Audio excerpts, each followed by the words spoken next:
suivi le module de microbiologie avec le troisième chapitre, croissance bactérienne. La croissance bactérienne est définie comme la croissance ordonnée de tous les composants de la bactérie. Elle aboutit à l'augmentation du nombre de cellules. Une bactérie donne naissance par six parties à nouvelles bactéries identiques. Mesure de la croissance. Paramètres permettant de la mesure de la croissance. La croissance peut être définie par deux paramètres de grandeur.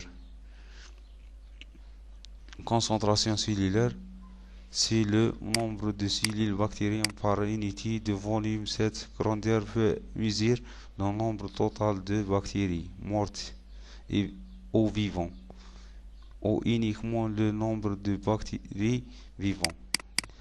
Densité microbienne, c'est la masse cellulaire par unité de volume. Cette grandeur est mesurée généralement par l'opacité du milieu contenant des cellules bactériennes en pleine croissance.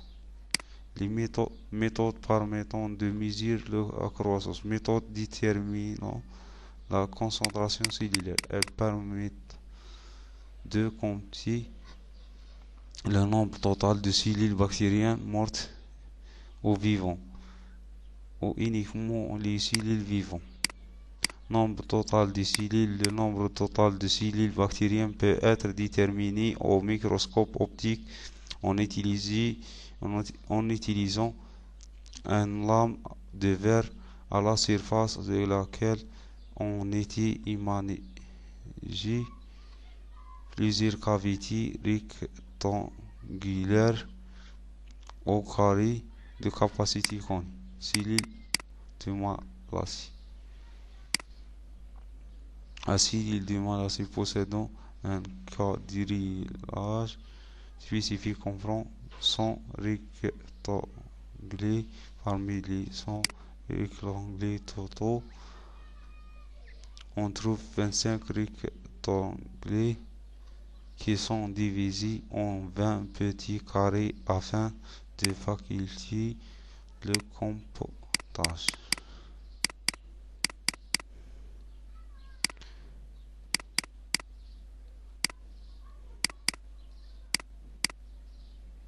Nombre variable de cellules.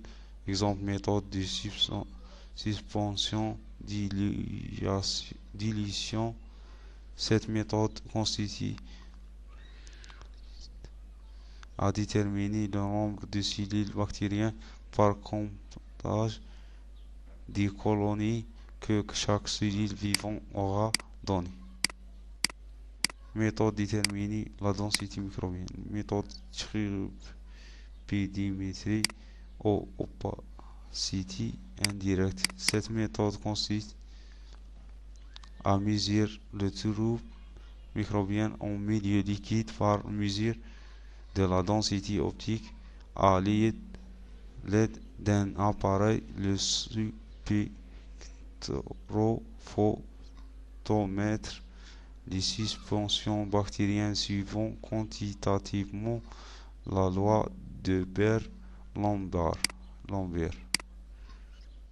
Méthode de détermination du poids sec des bactéries. Toute la masse cellulaire est mesurée de plus. C'est une technique longue et délicate.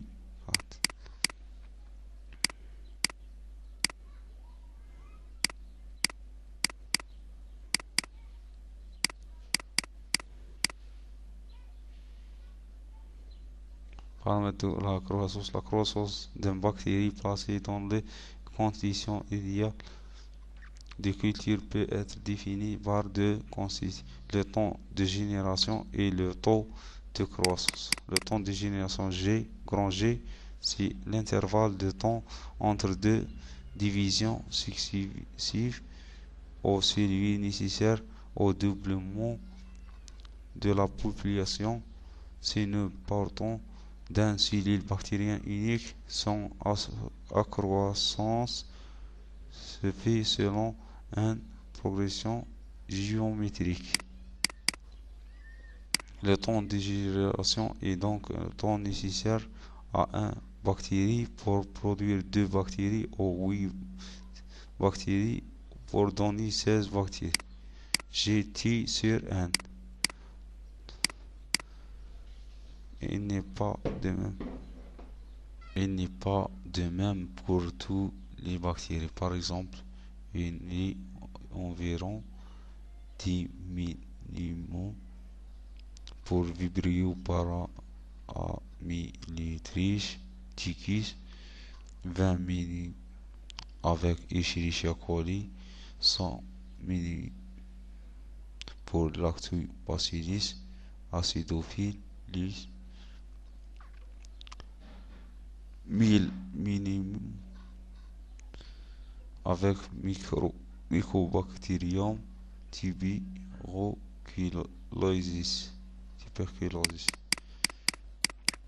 Taux de croissance, on le définit comme étant le nombre de divisions par unité de temps. Le taux est égal à n sur t. Des exemples comme -6 pour Vibrio paraamillitrichicus, -3 avec Escherichia coli, -0,6 pour Lactobacillus acidophilus, -0,06 avec Mycobacterium tuberculosis.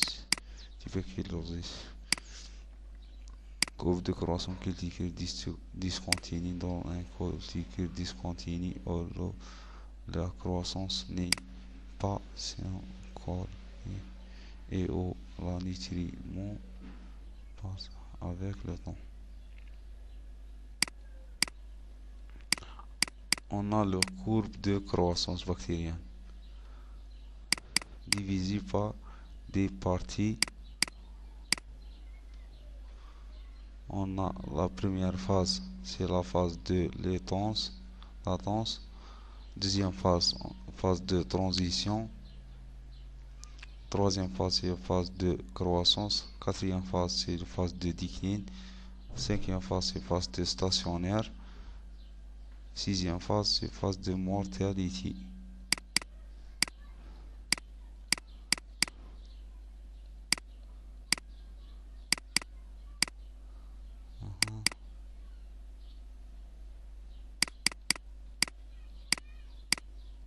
Milieu de culture, un milieu de culture et une préparation au sein de laquelle des micro-organismes peuvent se multiplier. On doit satisfaire les exigences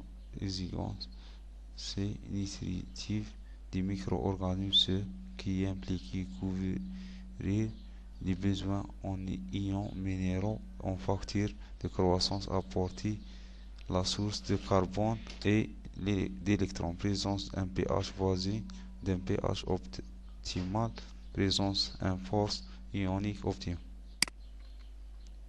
Milieu nutritif stérile, liquide ou solide, gélose ou agère, extrait des algues, diversifié à concentration de 1,5. Différents types de milieux de culture selon leur composition.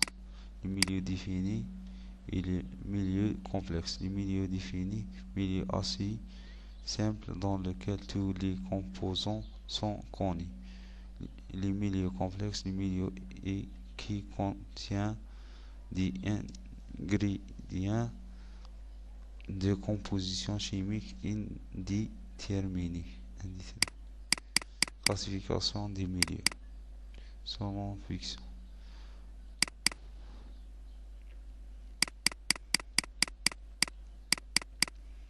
Selon leur fonction. Premier milieu d'isolement permettant la croissance de plusieurs espèces. Deuxième milieu, l'énergisation verdissement permettent de favoriser la croissance d'une espèce en faible quantité dans un échantillon. Troisième milieu enrichi permettant de la croissance des bactéries exigeantes. Milieu sélectif favorisant la croissance des micro-organismes particuliers. Milieu différentiel permettant de distinguer différents groupes de bactéries et même d'identifier des micro-organismes sur la base de leurs caractéristiques biologiques.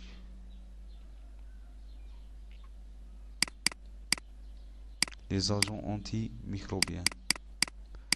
Ce sont des substances dans le contact dans des conditions définies avec les micro-organismes entraînant soit l'arrêt de leur croissance, soit leur mort. Chaque agent est défini par son activité. L'activité peut être bactéricide, bactériostatique, fongicide, sporicide, viricide.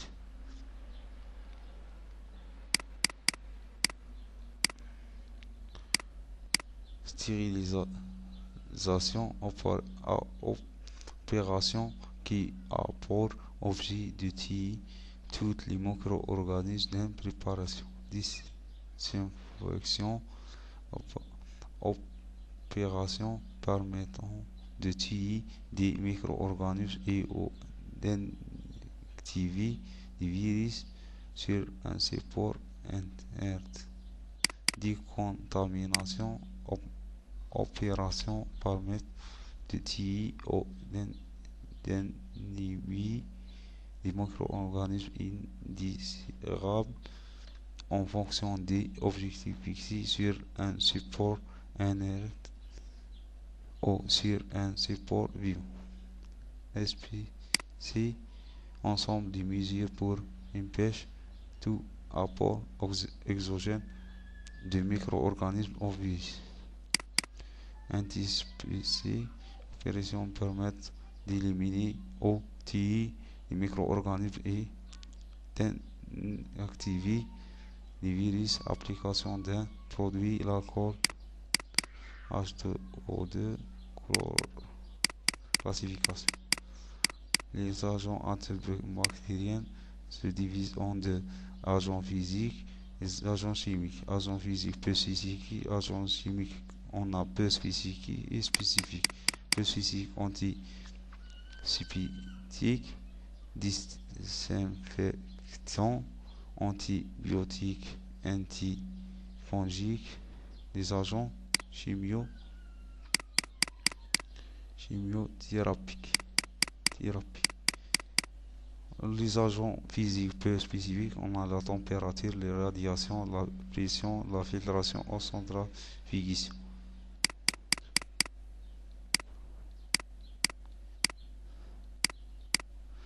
La température procédé de stérilisation, chaleur humide, chaleur sèche, stabilisation microbiologique des aliments, les pasteurisation haute température, basse température, ultra haute température, le froid, réfrigération, congélation.